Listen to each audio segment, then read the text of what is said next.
আজকে আমরা অষ্টম শ্রেণীর যে পথের পাঁচালী গল্পটি রয়েছে তার তৃতীয় নিঃশেষের জন্য যে ঊনবিংশ অধ্যায় অর্থাৎ 19 থেকে রয়েছে, সেই 19 অধ্যায় থেকে যে প্রশ্নগুলি রয়েছে সেই প্রশ্ন উত্তরগুলি নিয়ে আলোচনা করব।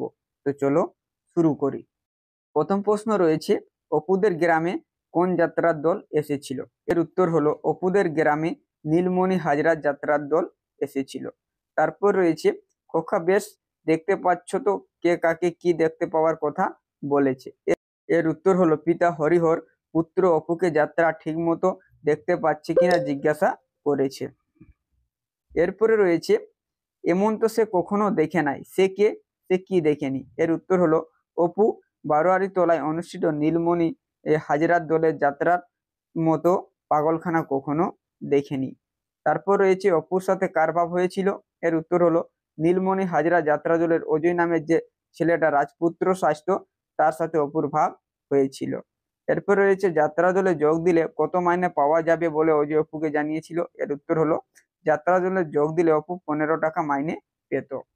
তারপর রয়েছে, অপুর জীবনের ধ্রুব লক্ষ্য কি ছিল? এর উত্তর হলো জরির মুকুট পরে সে যাত্রা দলের সেনাপতি সেজে তলোয়ার ঝোলাবে, যুদ্ধ করবে, বড় হলে সে যাত্রা দলেই যাবে, এটা ছিল তার জীবনের ধ্রুব লক্ষ্য। তারপর রয়েছে, প্রথম সাক্ষাতে অপু অজয়কে কি খাইয়েছিল? এর উত্তর হলো অজয়কে অপু প্রথম সাক্ষাতে পান খাইয়েছিল। এরপর রয়েছে, পানের দোকানে গিয়ে অপু কি দেখে আশ্চর্য হয়? এর উত্তর হলো পানের দোকানে গিয়ে সেনাপতি বিচিত্রকেতু হাতিয়ারবদ্ধ অবস্থায় সিগারেট কিনে শোঁ টান দিচ্ছিল।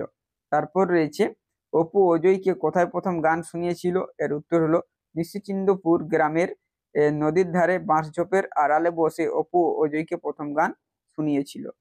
এরপর রয়েছে, অপু অজয়কে কোথায় প্রথম কোন গান শুনিয়েছিল? এর উত্তর হলো যে যে বাঁশঝোপের আড়ালে গানটি গাইয়েছিল সেটা ছিল শ্রীচরণে ভার এবার গা তোলো হে অনন্ত, এই গানটি শুনিয়েছিল। তারপর রয়েছে, যাত্রা দলে কাজ করলে অপুকে কি পাঠ দেওয়া হবে বলে অজয় মনে করেছিল? এর উত্তর হলো যাত্রা দলে কাজ করলে অপুকে সখী বা বালকের পাঠ দেওয়া হবে বলে অজয় মনে করেছিল।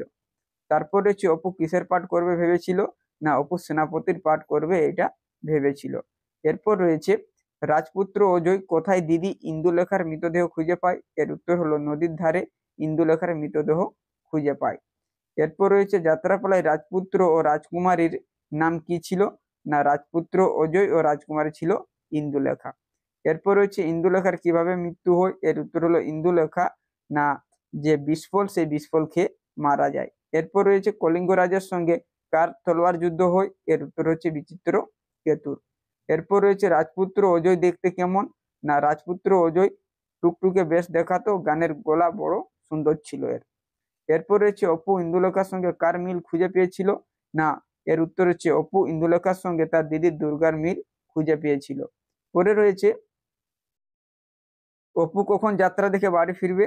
না, শেষ রাত্রে যখন যাত্রা ভাঙবে তখন অপু সেই বাড়ি ফিরবে। পরে রয়েছে, রাজপুত্র অজয়ের বোনের নাম কি? না, রাজপুত্র অজয়ের বোনের নাম হচ্ছে ইন্দুলেখা।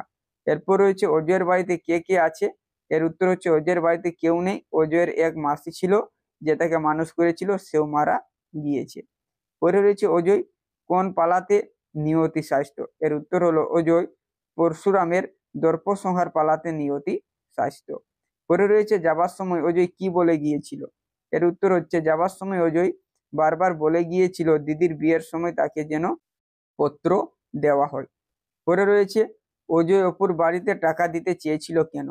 এর উত্তর হলো অজয়ের কেউ ছিল না, সে অপুর বাড়িতে এসে খুবই আদর যত্ন পেয়েছিল যা সে কখনোই পায়নি। দুর্গাকে সে দিদির মতো ভেবেছিল, তাই বিদায় নেবার সময় দিদিকে একটা ভালো কাপড় কিনে দেওয়ার জন্য 5 টাকা দিতে চেয়েছিল। এই হলো তোমাদের যে 19 অধ্যায় রয়েছে সেই 19 অধ্যায় থেকে প্রশ্ন উত্তর।